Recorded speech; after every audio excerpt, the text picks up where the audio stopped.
Metasploit log, it is actually that I have not described over here because it's already there in the Metasploit log. What it was sending some VB scripts as a backdoor to connect back to our machines. So that I won't be explaining here, but we did some changes to the persistent multiplicator script. But for both of these, it was a sensible idea to kill the AV, because in any case we are installing a sort of backdoor in the environment, and what if AV flags it? It will be a catastrophe for us. So we decided to kill the AV, but there was a problem. And this was the problem. McAfee was being used in the environment. Even with the system privileges, we are not able to kill the AV. It's a standard protection by most of the antiviruses. Two examples are here. Here we tried to use already provided script, run kill AV. No, it was not possible. Here we tried to kill MacShield. No, it was not possible. So, anybody have any idea what can we do in such cases? What about AV killing itself?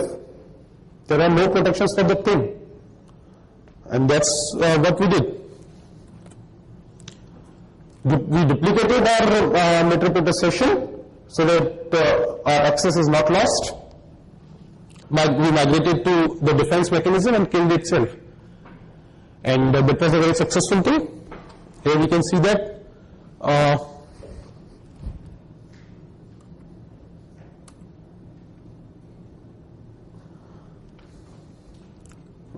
we were unable to kill process number 928, which is MacShield.exe. Here we migrated to process number 928, we killed it, our Meterpreter session died, but we've already duplicated it, I think. Yes, we have duplicated it. Actually, we have created a script for that, and I was thinking of releasing it over here, but my client was not agreeing to the thing. So the method is here. It's quite easy to build a script on this thing. Just call the duplicate script, use it into the multimeter script, and yes, it can be easily achieved. It's not a big deal. So this was about killing the AV. We successfully killed AV, although it popped back to life in 4 or 5 minutes. Maybe some policies that we are unaware of, but in 4 or 5 minutes it was getting popped back. So now we need to install our backdoor in that much time.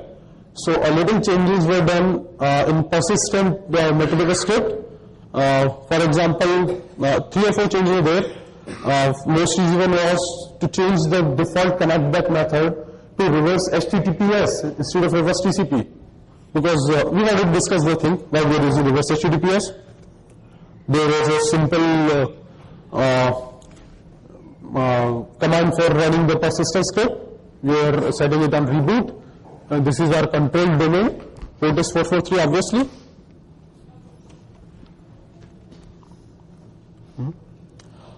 Okay, so now we own that work environment, whatever it is. Nearly 45 machines were there with us, out of which some 30 or something with the local administrative access. So now we own that environment. But that was not production environment. That was offshore. They were all desktops. Servers are not Windows XP machines. So we need to have a look at the production environment. Where are the servers? Where they are within the servers? We uploaded IP.txt containing the local IP addresses. 172 range, 172.16 something something, 192.168 something something. These were there in this list. Data ping sweep with a simple for loop from DOS command prompt. And we started getting these 1.2, 1.3, 3. Something, obviously with their name resolved. So after this, yes, we control completely and mostly administrative pages and the IP list of servers and other devices thanks to a ping sweep. Also, this ping sweep was able to resolve the names using the internal DNS. So we were getting the things like this zone APDB, that is application database, that zone WebAS, that is web server. We actually tried to decode the naming convention. It was a simple one. So good up to now. Keystroke logging was done to read emails, gathering passwords, gaining access to, and eventually we got in the data phase we got access to the change management system of the environment. So we were actually able to look at what are the changes being implemented. Okay, getting back to the recon, from this phase, I think we achieved this phase in 3 weeks or so. After that, we started deciding in the environment, dumping key scans whole day to look at the things, how the guys are working. Listing critical assets. Servers were listed down from the data collected using ping sweeps, port scans, Excel sheets downloaded from users' computers. Yeah, that I've already explained you. Naming convention, role of servers revealed what are the critical ones. Basically, we are looking for database servers so that we can actually steal the data of client. And we got some password sheets on compromised machines, which were nicely saved in plain text with names, password of network devices. Again, a bad practice. Again, Meterpreter to your help. This is a very nice script available. Search, download, a powerful method available to download specific files. Like here, we are looking for Excel sheets. We got some of them. IP schema.xlsx, IP of devices, and user ID.xls. These sort of things we were able to download from the compromised desktops.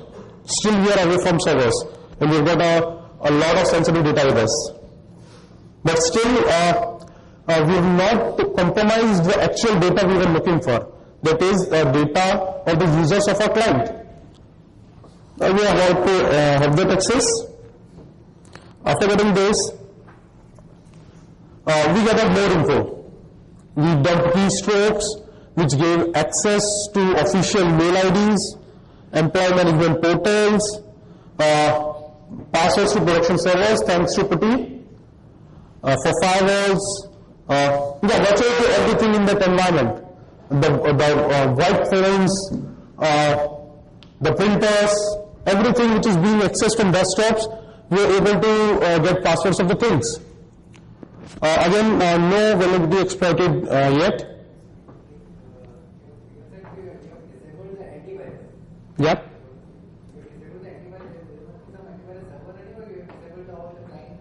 Client side, and it popped back the agents. The agents we disabled, and they popped back to life in 4 or 5 minutes. Maybe. Actually, eventually when we reported it to our client, there were pop-ups for antivirus disabling. So to counter this thing, we never sort of disabled antivirus on all the machines together. Outages are there.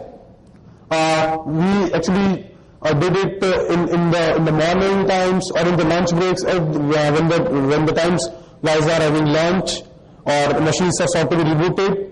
So yes, pop-ups are there, alerts are there, but eventually no action. I don't know why. No, event log monitoring was there, but maybe they took it as some regular activity that okay, some agent might have been disconnected because there was a mechanism they were getting popped back. So they were looking for either a long outages or something that I am aware of. But yes, the alerts were there. That was told to us later on.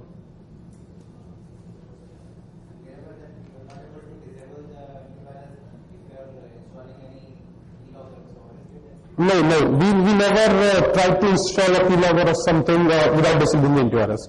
Whenever we were doing the things, while installation, antivirus was disabled. After that, we don't care because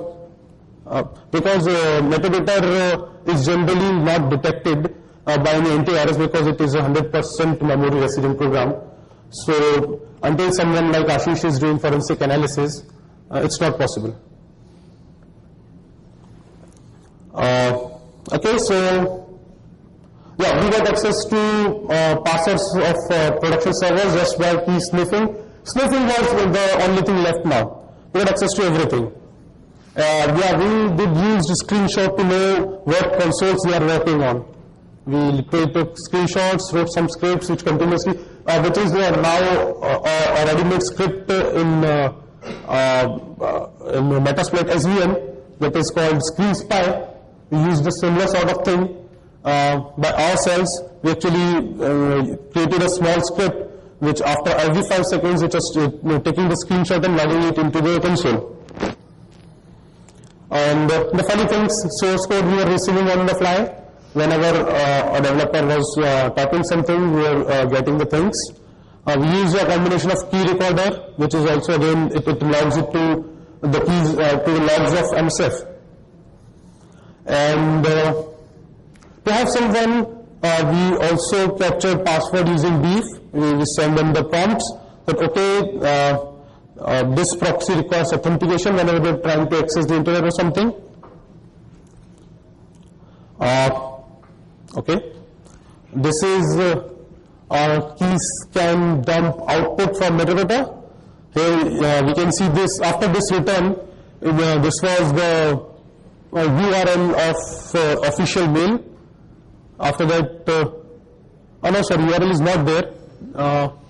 Actually, that IND thing, that is a part of, it's autocomplete. The guy typed IND and then down is there. It got popped up in his browser. He hit enter on that, and after that, both are the things: username, tab to the password field, and the password. So you can see here. I should have blurred it out. The mail is writing attach is latest IP schema as discussed. We can look at the name of the guys, Stefan, Vinay, something. This is screenshot of a victim. You can see a lot of PuTTY sessions open over there. IP messenger being used, maybe possibly for a chat within the local LAN, unencrypted. These are things, this is a simple prompt dialog from Beef. The server, this is a standard language of an AD server asking for authentication while accessing the internet. The server does this at this requires a password. So some of the users enter the password.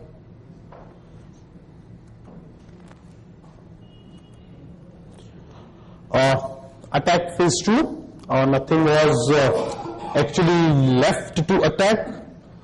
Yeah, we even accessed UPS consoles. The web consoles were there.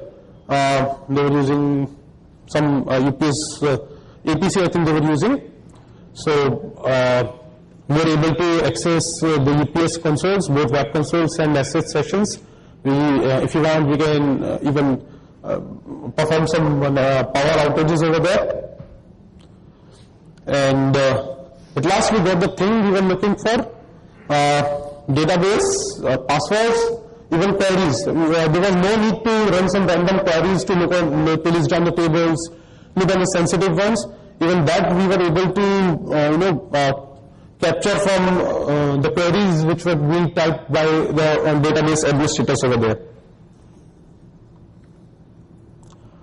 Okay, so wrapping it up, I think it's too quick. Maybe we can stretch the question answer session. Bad practices that we identified over there were helpdesk was too helpful. After requiring initially them to involve someone with authority, they were more than happy to do that. Employees found out to be naive when they click links and open unknown PDF. Not all of them, but most of them. Again, the thing we discussed, higher authority means administrative privilege. That was the most helpful thing for us and a bad practice for the environment. Local administrator was the exception of password policy, again a bad practice. Unencrypted password lists. And the foremost thing which allowed our pen test to be successful at all, sites allowed were in the form of star.domain.star, at least some sites. For example, they are not allowing star.google.com. For some of the sites, they allowed star.google.star. In that case, if I am registering star.google.self-ip.biz, then I'll be able to connect back to the URL or domain from that environment.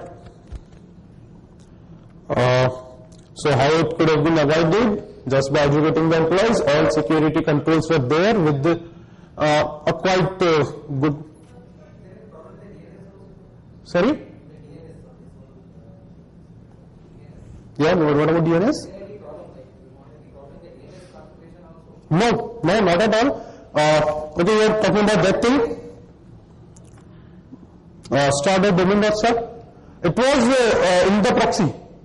They have listed down some websites, 50 or so, that okay, for example, only Microsoft.com will be allowed, Google.com will be allowed, Infosys.com will be allowed, TCS.com will be allowed.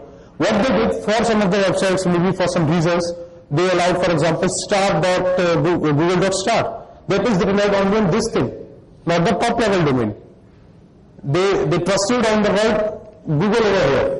They did not trust the top level domain google.com. That was a misconfiguration proxy. It was not a problem with DNS.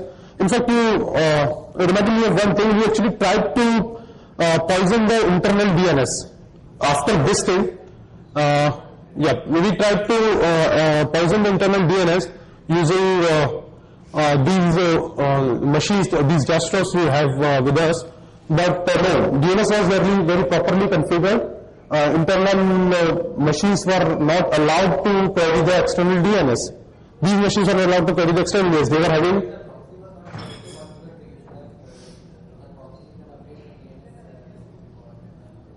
No, can you be a little loud? Mm-hmm.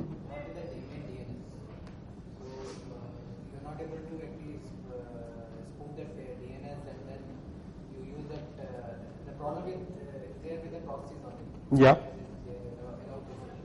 can't you spoof that DNS with the help of the proxy? No, how? I'm not getting you. How a proxy will be able to spoof a DNS? No, I'm not sure. Like how this complete network is allowed to get connection from the outside.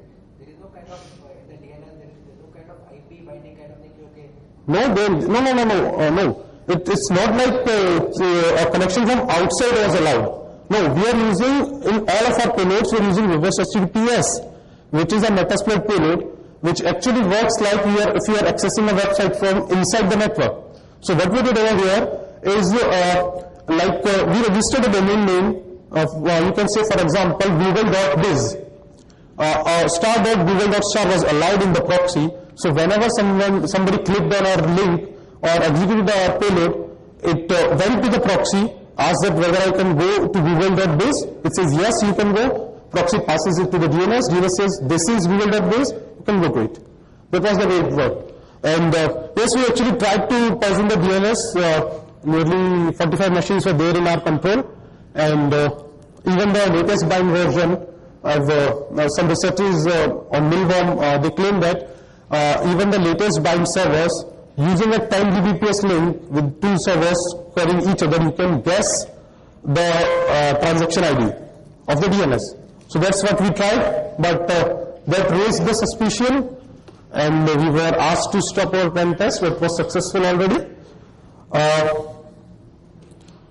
Yeah, that is it from my side. Any questions here? That star.google.star Mm-hmm. valid environment in proxy, because you want to allow google.com references and google.co.in or google.co.uk. No, actually, start.google.star is what I am giving you an example. They actually provided some of the vendors, maybe because there are multiple sites of a single vendor being accessed from the environment. So maybe for that reason, yes, that was a valid entry over there, and we fortunately discovered it. There was no intention from our side to discover it actually. we fortunately discovered it. We